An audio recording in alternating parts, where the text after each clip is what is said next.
মোবাইলে data connection on করে আমরা যদি কোনো কাজ করতে থাকি আর তখন যদি মোবাইলে কোনো কল চলে আসে তখন দেখবেন মোবাইলের ডাটা কানেকশনটা কিন্তু বন্ধ হয়ে যায়। আর এটা কিন্তু অনেক বেশি প্রবলেম, কারণ দেখা যায় অনেক সময় আমরা ওয়েবসাইটে কোনো গুরুত্বপূর্ণ কাজ করতে থাকি এবং তখন মোবাইলে কোনো কল এসে ডাটা কানেকশনটা বন্ধ করে দেয়, তখন কিন্তু সাথে সাথে সে ওয়েবসাইটটাও কাজ করা বন্ধ করে দেয়। আর এটা কিন্তু অনেক বেশি প্রবলেমের। বাট এই প্রবলেমটা কিন্তু আমরা ওয়াইফাই এর ক্ষেত্রে দেখি না। ওয়াইফাই কিন্তু ঠিকই মোবাইলে কল আসলেও ডাটা কানেকশন অন থাকে, বাট মোবাইল নেটওয়ার্কের ক্ষেত্রে কিন্তু ডাটা কানেকশন বন্ধ হয়ে যায়। এটা কিন্তু অনেক বেশি প্রবলেমের। তো অনেক খোঁজাখুঁজির পর আমি কিন্তু এই প্রবলেমটার সমাধান নিয়ে এসেছি। এই কাজটি যদি আপনি আপনার মোবাইলে করতে পারেন তাহলে কিন্তু আপনার মোবাইলে কল আসলেও আপনার মোবাইলে ডাটা কানেকশন বন্ধ হবে না। তো কাজটি কিভাবে করবেন চলুন প্রসেসটি আমি আপনাদেরকে দেখিয়ে দিচ্ছি। পেজটিকে ফলো দিয়ে রাখতে পারেন এবং ভিডিওটি আপনি আপনার টাইমলাইনে শেয়ার করে রাখুন, কারণ সকল অ্যান্ড্রয়েড ব্যবহারকারীদের জন্য ভিডিওটি কিন্তু অনেক বেশি গুরুত্বপূর্ণ। তো চলুন শুরু করা যাক। তো বন্ধুরা, কাজটি করার জন্য প্রথমেই আপনি আপনার মোবাইল ফোনের সেটিংসে চলে আসবেন। এখন আপনারা দেখতে পাচ্ছেন এখানে কিন্তু অনেকগুলো অপশন রয়েছে। তো এখান থেকে আপনারা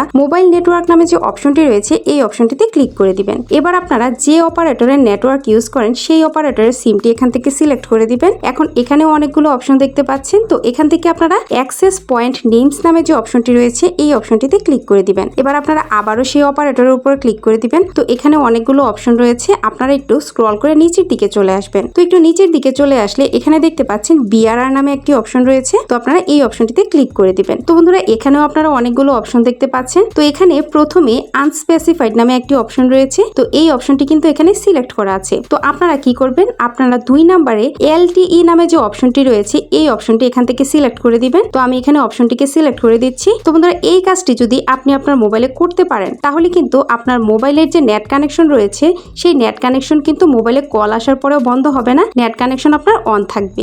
দ্যাটস ইট।